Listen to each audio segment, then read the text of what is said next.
And to start with, I guess we'll do a roll call of commission members. Mr. Newberry. Commissioner Hofree, Commissioner Ward, Here. Commissioner Cohn, Here. Commissioner Boyles, Here. Commissioner Beatty, Commissioner Deppler, Here. Commissioner Jackson, Chair Lee, Present. Councilmember Brost, Here. Mayor Bolin. Here. Thank you. So moving on, review of tonight's agenda. After the public comment session, we have one old business item for consideration, and we have a site development plan to review, and one other item for consideration.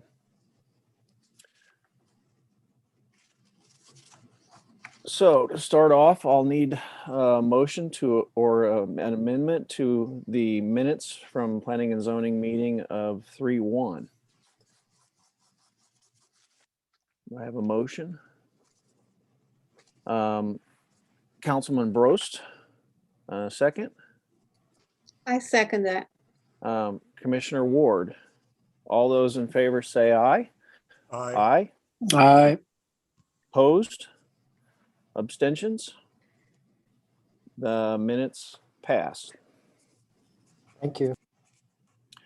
Moving on, Mr. Vunich, do you have any opening remarks? Yes, sir.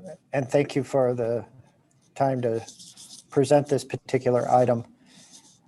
Over the last month or so, there has been a number of discussions occurring by City Council, particularly the Administration Public Works Committee, about just the number of meetings that are conducted in any given week and any given month throughout the year. And to that end, the City Council is urging the boards, commissions, committees, and others, such as task force, to consider either having lesser meetings or, if that's impossible, to start them earlier. As you know, the Planning and Zoning Committee already moved its meetings from its typical 7 p.m. start time to 6:30 p.m. to address that one component. More recently, the interim city administrator, Steve Cross, and I had a conversation with Chair Lee. And for the remainder of the year, we're going to try to go to one meeting a month and see how that works out. I think we've kind of turned it as a trial. Mr. Lee was supportive, as well as Mr. Cross and I. And certainly if we get busy and there's a need to have a work session or another meeting, that can be arranged, obviously, knowing we need lead time for all of your schedules. But starting in April, we'll just be meeting on the first Monday of the month. So the first Monday in April, the first Monday in May, the first Monday in June, etc. There's one exception, and that's July. And we had already taken the first Monday off in July because of its proximity to the 4th of July holiday.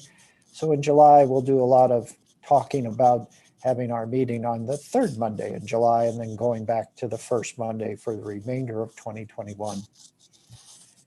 Certainly, we hope this works for all of you and gives you a little bit more time to do the things you need to do, whether your Mondays are free or not. It certainly will give you an opportunity to basically maybe watch a little television or something you don't get to do normally on Monday nights, particularly on the first and third Mondays of the month.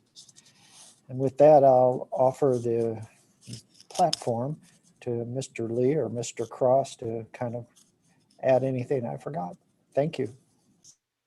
Yeah, thank you, Mr. Vunich. So the thought here is to make sure that we address everything that comes in a timely manner. But to me, it made more sense to do this as opposed to have a shorter meeting. If we have multiple items on, we might just have one longer meeting as opposed to 2 meetings. So that's kind of the plan. And then a lot of things I think we can take offline as a work session if we need to. So That was my spin on it. So, Mr. Cross, do you want to say anything else? Thank you, Mr. Chair. Not really. I think Mr. Vunich summarized it well. Again, we're looking at all committees and all task force to see, we're looking at various things. This is the only commission that meets twice a month, so certainly that hopefully provided an opportunity where maybe we can reduce one meeting. But it's an attempt really to just try to get back to a better work-life balance. There's just an excess of meetings, and the meetings tend to go very long. So another thing that we're looking at from some of the committees is a hard stop, maybe after 2 hours, something like that. So some of these meetings tend to go longer than that. So if the case where it looks like it might go, there's a vote taken by the committee and a majority has to decide to take it longer than 2 hours. So we do that with one of the committees. So again, the whole premise behind this is a better work-life balance for the staff, and it also affects council members and volunteers because everybody is in an awful lot of meetings. So we're just really trying to take a hard look at it and see how we can be a little bit more efficient. Thank you, Mr. Chair. Thank you. Moving on, we'll go to the public comment session. Mr. Newberry. Mr. Chair, as I mentioned in response to your question earlier, there are 4 attendees participating via Zoom. If any of them would like to address the commission during the public comment session, if they would just use the raise hand feature or type in the comments that they would like to speak. And Mr. Chair, if we could give them a few moments to do so. Yes, we will.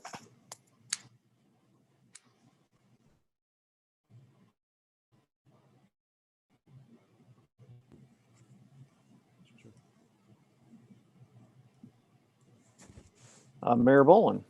Yeah, I just want to mention one thing while we're waiting to see if we have any attendees that want to speak relative to Steve's comment about the hard stop time. And I think this goes without saying, but I just want to be clear in case anyone may have been listening or would watch this later, that the stop time would obviously not ever apply to the extent that we have public participation that is ongoing.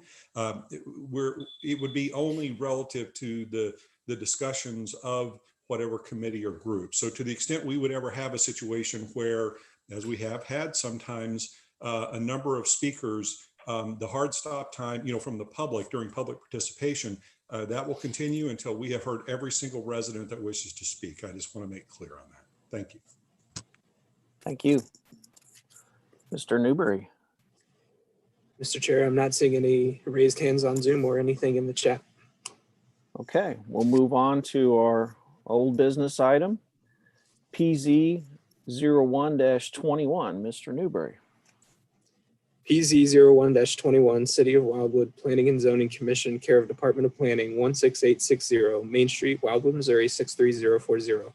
A request to consider the inclusion of certain properties located within the City of Wildwood, Missouri for their respective identifications and placements on the master map for inclusion in the Special Circumstances Overlay District, SCOD, subject to the application of Chapter 415.505 Special Circumstances Overlay District, SCOD, regulations, given the following conditions, characteristics, or environmental/physical features that exist upon or have been identified in the past, causing such needed extra scrutiny to be considered necessary to ensure the public's health, safety, and general welfare. 1, any property, lot, parcel of ground, and/or tract of land that has been listed or delisted from any federal, state, or local registry relative to environmental contamination for any actions leading to a determined or yet to be determined threat to the public's health, safety, and general welfare. And 2, any property, lot, parcel of ground, and/or tract of land that is located downstream from any site which has been listed or delisted from any federal, state, or local registry relative to environmental contamination and being said defined by the drainage network that provides the conduit for the off-site migration of potential contaminants. And 3, any property, lot, parcel of ground, and/or tract of land that has been identified on a or past phase 1 environmental assessment conducted upon it that identifies or has identified the need for for a phase 2 environmental assessment to be completed upon the same. And 4, any property, lot, parcel of ground, and or tract of land that has been located upon it, any portion of the main channel in its floodway area of any of the 9 named watersheds, which are located within the city of Wildwood, but not inclusive of any portion of the same designated as 100-year floodplain by the federal insurance rate maps of the Federal Emergency Management Association.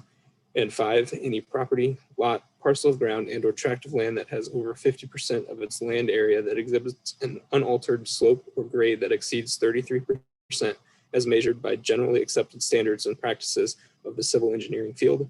And 6, any property, lot, parcel of ground, and or tract of land that is hereafter determined to meet the definitions and requirements of the Special Circumstances Overlay District regulations to be subject to them, or as may be requested by the owner or owner under contract of same said location, all wards.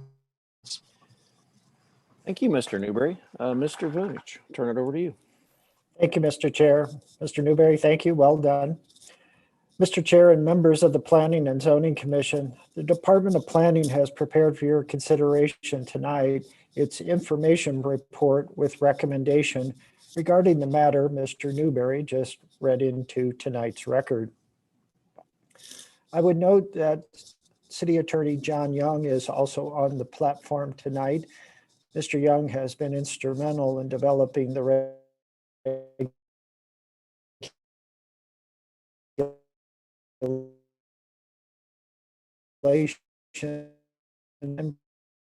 There are, and says Mr. Young would be better suited to address any and all questions tonight relating to the report and recommendation.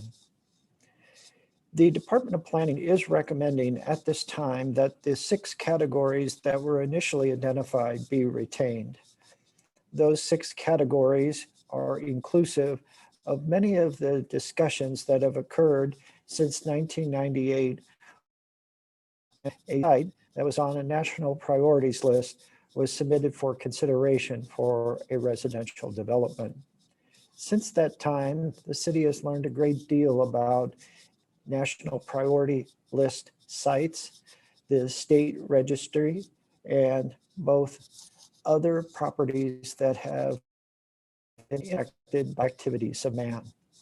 Unfortunately, many of these activities aren't the manipulation just of the grade or soil or land surface, but actual contaminants being added to the cycle, the ecosystem, causing problems. We also know that from our research relative to these priorities listed sites, that contaminants don't stay just where they are placed or dumped or otherwise spilled.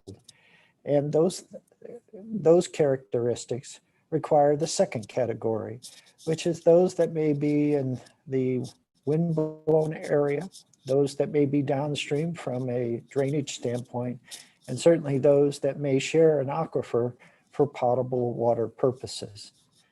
Thereafter, any site that is required to submit a phase 2 environmental assessment gives the city a warning that there may be some special circumstances associated with it, and such would be justified. As you know, the work of our Watershed Erosion Task Force has identified some significant problems in many of the city's 9 watersheds, and that those watersheds deserve special attention as well. And that would represent the 4th category, particularly where floodway or extensive floodplain areas are associated with any development proposal.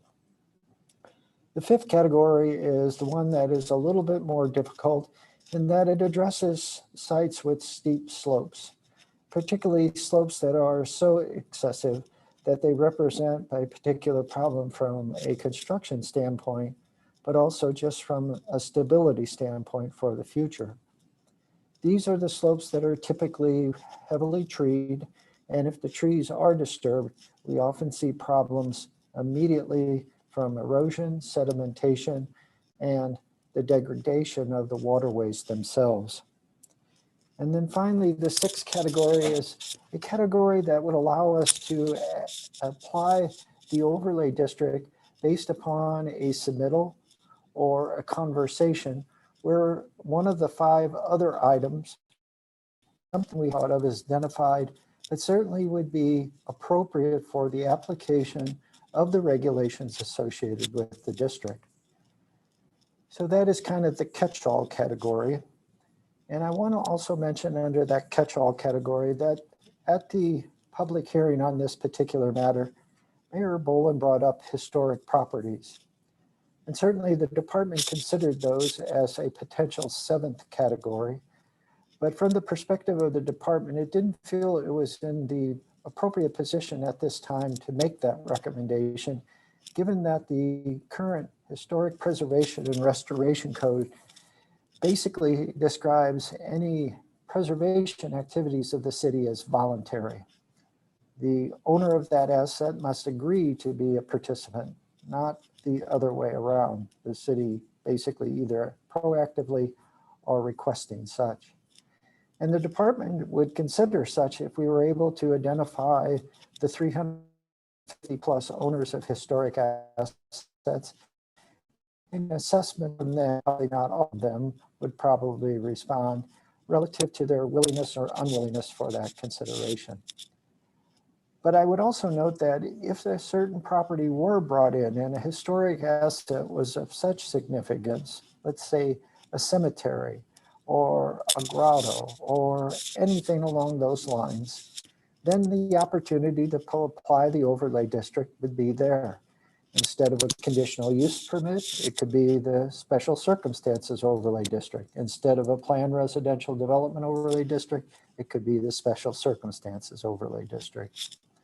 So from the perspective of the department, it likes to believe that Mayor Boland's request can be covered under category 6 based upon an initial contact with either the property owner, developer, an understanding of the proposal and the impact on the asset, and then making a determination what zoning tool is best suited. So with that, the department is recommending the 6 categories. The department would note that the next step in this is identifying specific properties within those categories that will be considered for pre-zoning to the special circumstances overlay district. This is where the water gets a little rougher when we start looking at particular properties owned by individuals. But again, remember, the intent here is always to protect the health, safety, and general welfare of the public from sites that either present a specific harm or, knowing what we know about the wildwood environment, would cause catastrophic loss of improvements, whether they be private or public. And so with that, Mr. Chair, I'll conclude the department's presentation. I appreciate all of your attention. And Mr. Chair, if you'll open the item for discussion, or if there is a motion, we'll be ready to answer the questions. Mr. Newberry, Mr. Young, and I. Thank you. Thank you, Mr. Vunich. I'll open the item up for discussion or a vote, and this will be a roll call vote. Mayor Boland. I would move to approve them as presented, and thank you, Joe, for looking into the historic preservation issue. Appreciate it. I have a motion. Commissioner Broyles? You're on mute.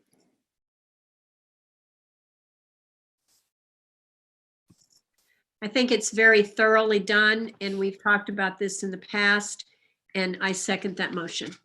Okay, we have a motion and a second. If there's no other discussion, we'll move into a roll call vote. Mr. Newberry. Commissioner Cohn, Yes. Commissioner Broyles, Yes. Commissioner Beatty, Yes. Commissioner Deppler, Yes. Commissioner Ward, Yes. Chair Lee, Yes. Councilmember Brost, Yes. Mayor Boland.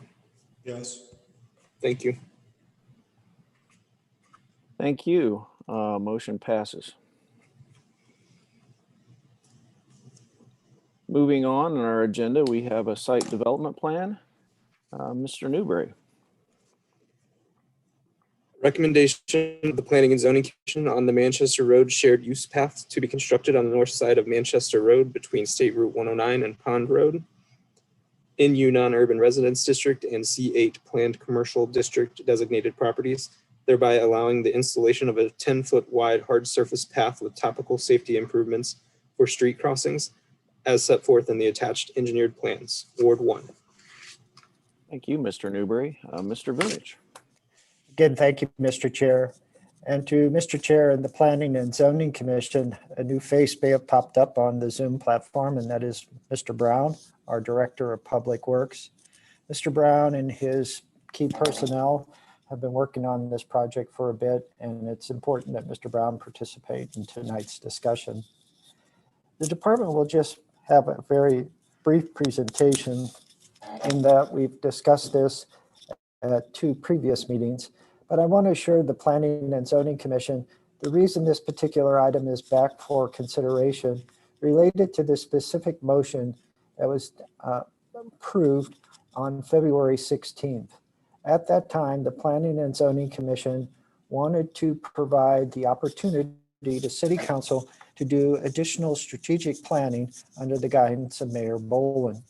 There was a thought that there would be a determination or improved direction after the strategic planning sessions that were anticipated at the end of February and early March.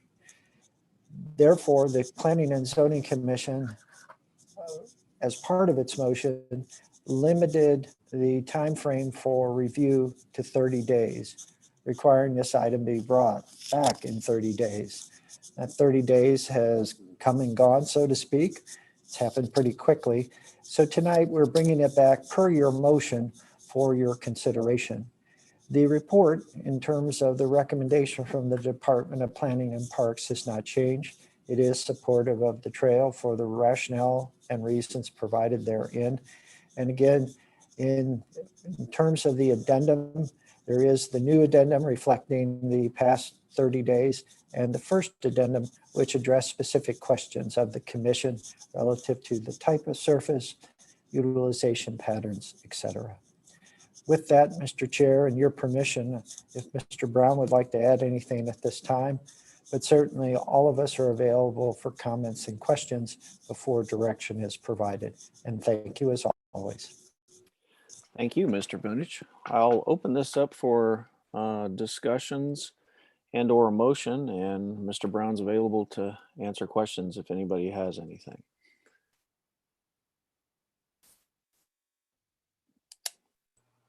Mr. Beatty. I'll move to support the department's recommendation. Have a motion for approval. Commissioner Cohn. Second. Any other discussion, questions? If not, we can move into a roll call vote. Mr. Newberry.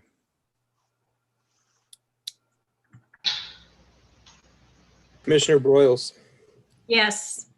Commissioner Beatty, Yes. Commissioner Depler, Yes. Commissioner Jackson.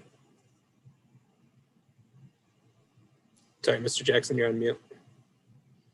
Yes. Thank you. Commissioner Ward, Yes. Commissioner Cohn, Yes. Chair Lee, Yes. Councilmember Brost, No. Mayor Boland. Yes. Thank you. Thank you, Mr. Newberry. Motion passes. Moving on, we have one item for consideration. Mr. Newberry. Certain information and responses to the questions or directions received by the Department of Planning from the March 1st work session of the Planning and Zoning Commission on the Town Center Update Team's 24-month review of the current Town Center plan and its five main components, with discussion, comments, and questions encouraged on its recommended changes. Wards 1, 4, 5, 7, and 8. Thank you, Mr. Newberry. Mr. Vunich. Thank you again, Mr. Chair. Mr. Chair and members of the Planning and Zoning Commission, the department has prepared for your consideration tonight a discussion topic, and that topic relates to the conversations, the questions, and to a certain degree, direction provided at the work session on the town center plan update that was held on March 1st. I say it is a discussion topic or discussion paper in that the department is not seeking necessarily any motion or action, but more importantly, feedback. Did the department capture all of your questions and ideas? Did the department, if it captured all those questions and ideas correctly, address them in the appropriate form as the commission had hoped, and then just to provide some brief commentary. It is important to note that at our first meeting in April, the department will have all of the items in terms of additional submittals for your review. That would include the updated map that will not be colorized, but use different patterns for to distinguish different land use categories and et cetera. It'll also have some additional information that has been requested in each of the individual items that are applicable. The intent is to have the department's information report with recommendation or action at the first in May and conclude the process in June. The commission may think that this is maybe dragging the process out, but as mentioned in the correspondence item, the department notes that the town center plan is updated every 10 years. And so from that perspective, the department wants to ensure that the Planning and Zoning Commission is comfortable with every action it takes and the recommendations from the update team itself. So tonight, the department is just asking, did it get what you asked on paper?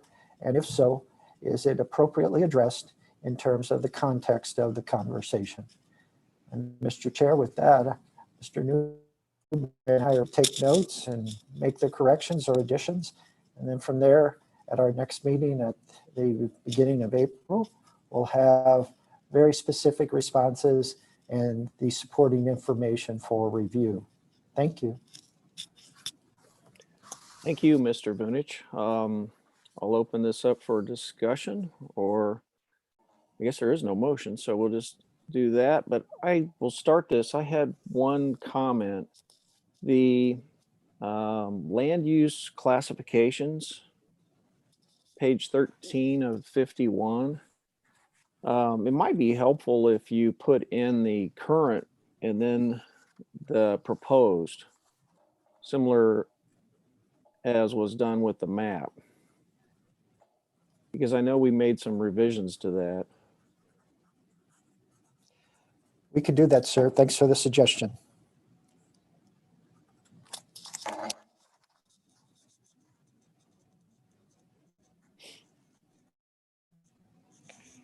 Again, if there's anything we missed, we don't take this personally. There was a lot of discussion on March 1st.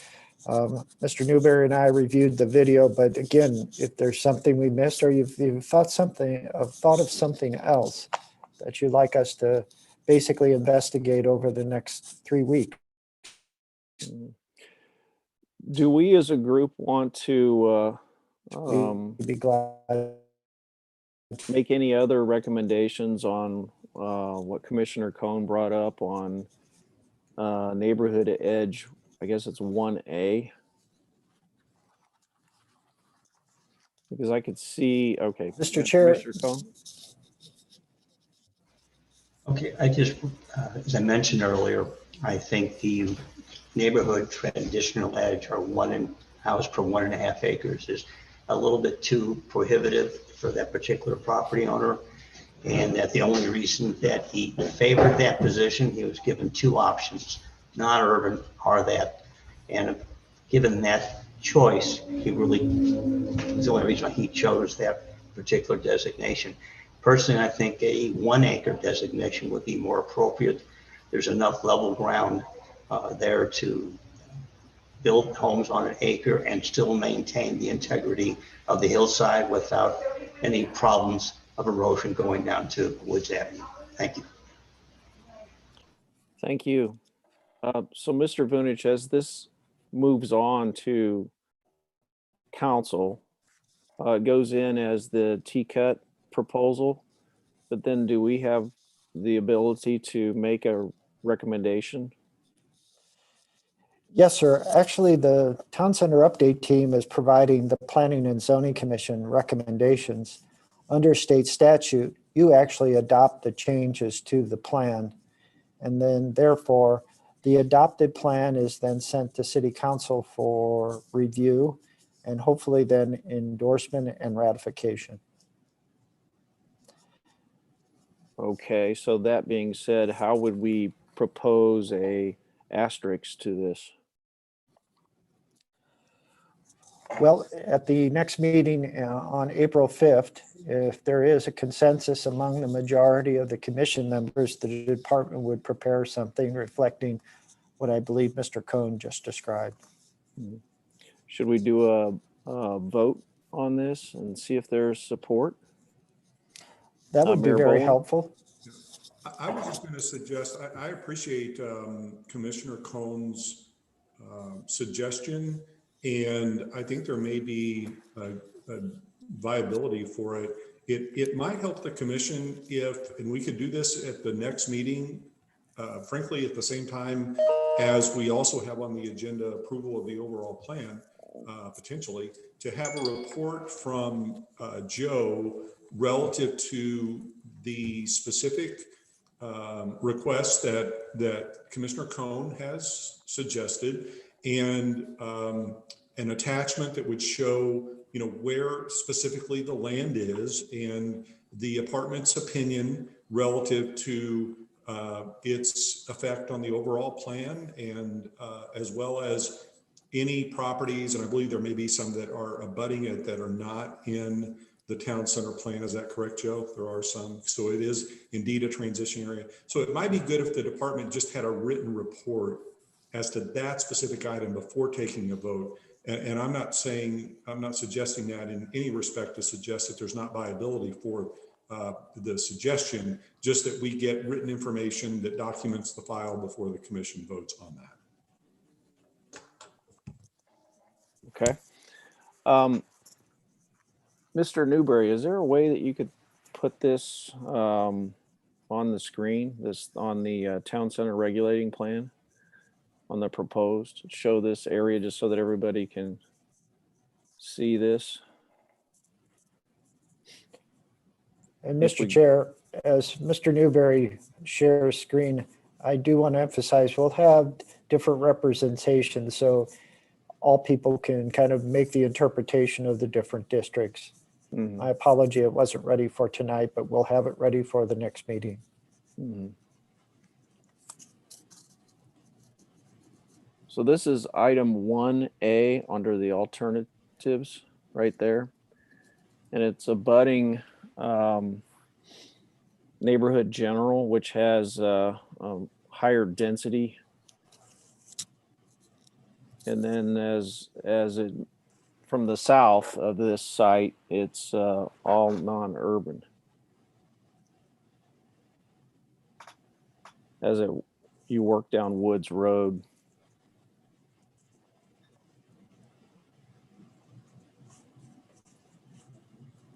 Mr. Chairman?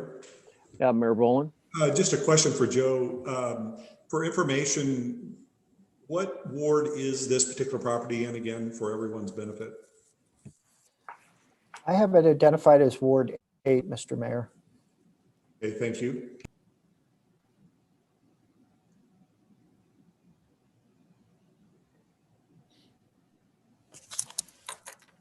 Any other discussion items? Commissioner Beatty. I just had one quick question in reference to that property.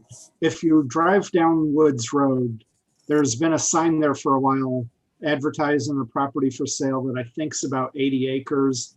It says own your own mountain on it. Is that directly to the south of this one? With the permission of the chair, Mr. Beatty, yes, it is. They share a common boundary. Property that has had that sign on Woods Road for a while is about 30 acres in size. I understand it was recently purchased. and the city council processed a lot split plat for it.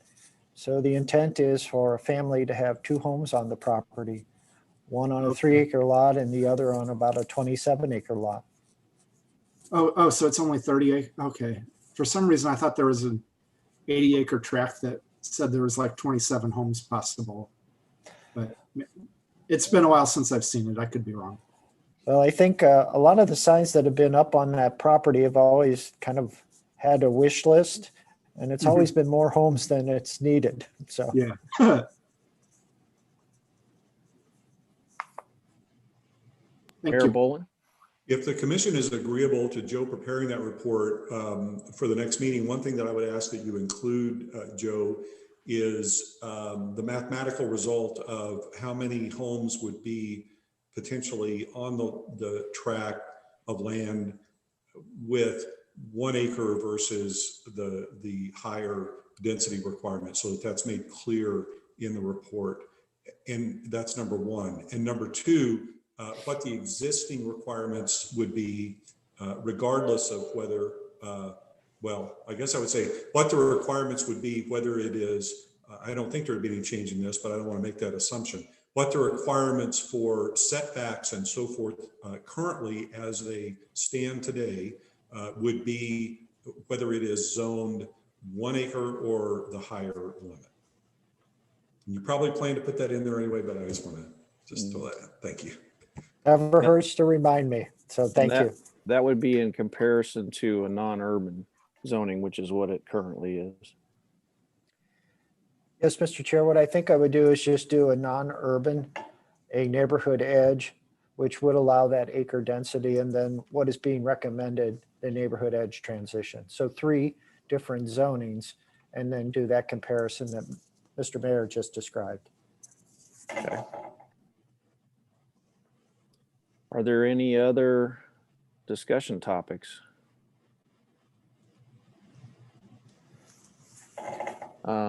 Councilman Brost. Wasn't there some discussion is that the terrain of that property, whether it's 1 acre, 1.5 is really going to be the deciding factor? Councilmember Brost, the Town Center Update team had a lengthy discussion, multiple discussions on that same topic. Mr. Manlinger, who owns the majority of the property there, about 20 acres on the front end of the site that is relatively level. He has his dog boarding facility there, several older homes, and topographically it works pretty well.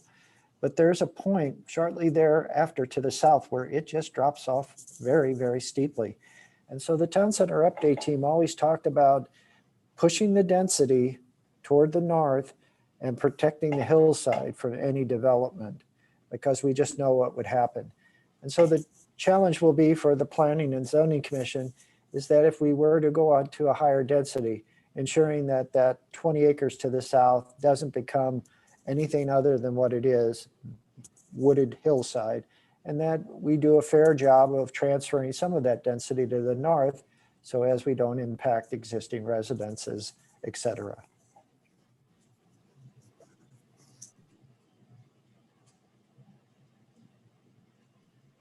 Commissioner Broyles. I have a question for Joe on that property. There was some discussion between the owner and myself, a casual discussion about there being a different entrance to that major property from not where it is off of Woods Road, but up higher where there are either 2 or 3 homes. Could you explain that to the commission, please, how that might be a possibility or is a possibility? Certainly, ma'am. Mr. Madlinger, who owns the majority of the tract of land, actually has 2 accesses that exist to it now. One is Woods Road, which is a public street, and primarily that access goes to the dog boarding kennel area and Mr. Madlinger's personal residence. Rogers Avenue, which comes off of Manchester Road, is a private street, but that provides access to those additional seats that are in the level portion of the site. I think the Town Center Update team, Ms. Broyles, was hoping that Rogers Avenue would be used for primary access and not Woods Road. And I believe Mr. Manliger thought he could achieve that, but certainly that'll be something I'll explore in this report that the commission has asked for on this particular item. I think that would be helpful to have that stated as well. Thank you. Well,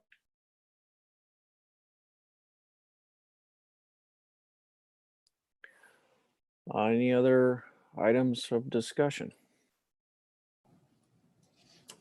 well, Mr. Chair, if there's no additional items for discussion, the items that have been identified from our work session and the additional items discussed tonight will become the core of our April 5th report, which will lead us to the information report and then finally the letter of recommendation.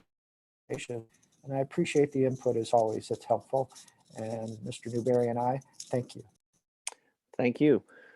You have this as a vote item, but we are not going to vote on this, correct? That's No, sir. It was just a discussion item to kind of feather out anything we might have missed. Thank you. all right. That brings us to the conclusion of tonight's meeting. Unless there's anything anybody would like to bring up. Seeing none, I'll need a motion to adjourn. Commissioner Beatty. And a second by Councilman Brost. All those in favor say aye. I, Aye. Aye. Opposed? Abstentions? Thank you. all right, thanks.